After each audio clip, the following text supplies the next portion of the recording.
Okey, Assalamualaikum semua. Apa khabar? Okey, hari ini nak kongsikan berkenaan dengan kerjaya dalam bidang kesihatan mental.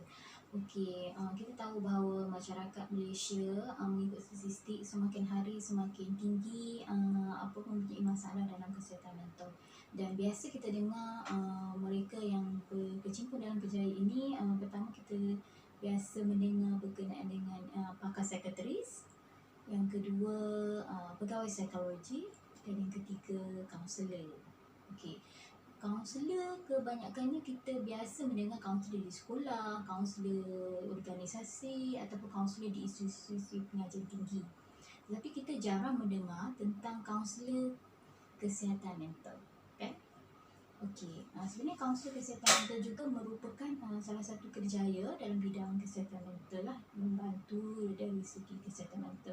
Okey, yang kedua berkenaan dengan pegawai psikologi. Pegawai psikologi terdapat dua jenis, iaitu pegawai psikologi umum dan juga pegawai psikologi klinikal. Pegawai psikologi umum dia biasa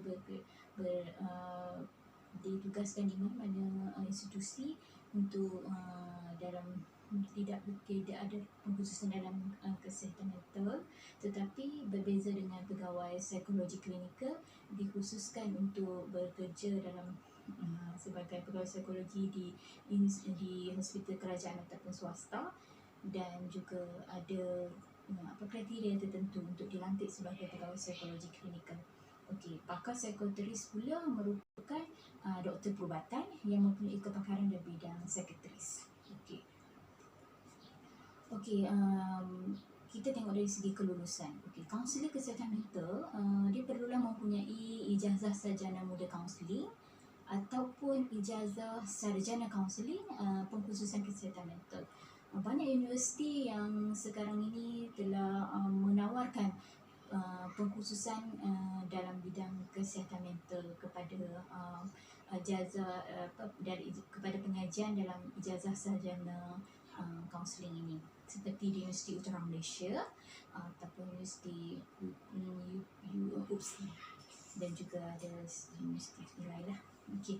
Dan yang kedua, dia perlulah mendaftar dengan Lembaga Kaunselor Malaysia dan diiktiraf sebagai kaunselor berdaftar dan mempunyai perakuan amalan KBPA.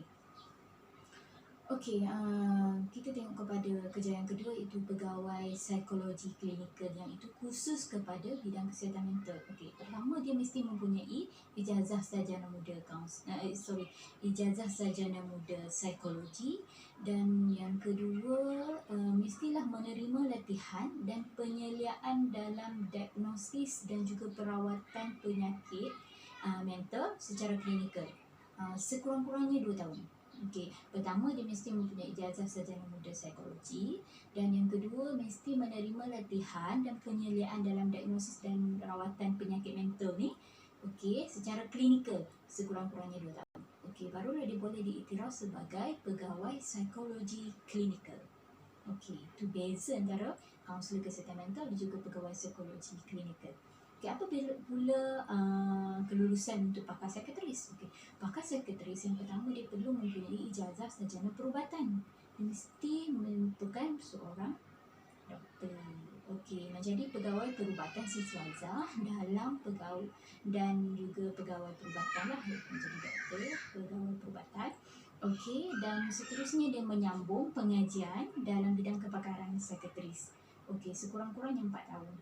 Selepas dia menjadi pegawai perubatan, dan dia seterusnya menyambung pengajian dalam bidang kepakaran dia, iaitu kepakaran dalam bidang psikiatris ataupun kesihatan mental ini.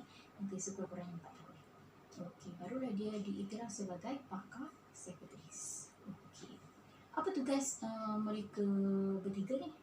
Apa tugas kaunselor kesihatan mental? Apa bezanya dengan pegawai psikologi klinikal?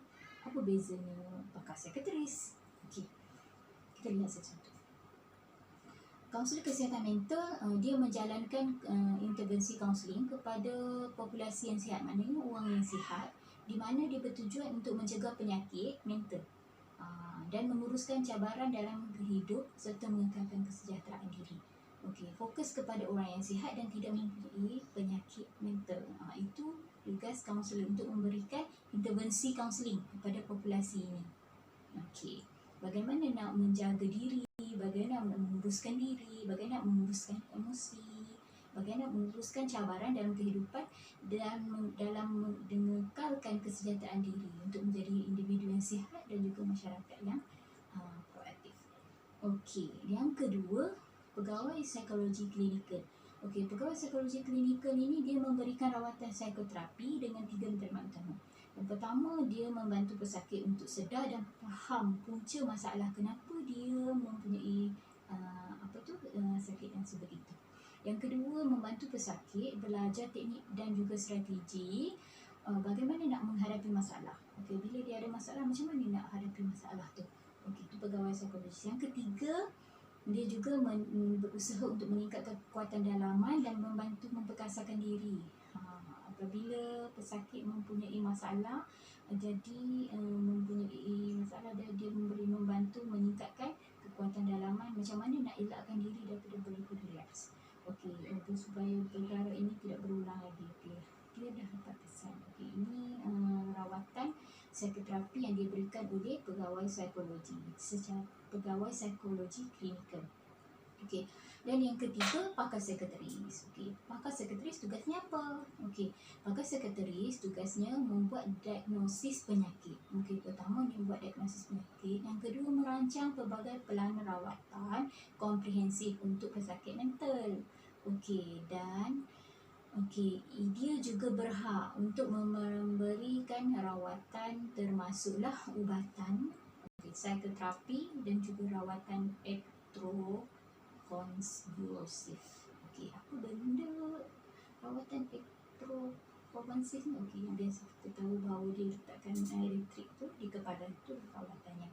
Okey, jadi siapa yang berhak memberi ubat-ubatan? Okey, yang berhak memberi ubat-ubatan kepada pesakit mental hanyalah pakar psikiatris. Okey, bukan pegawai psikologi klinikal dan juga bukan kaunselor kesihatan mental.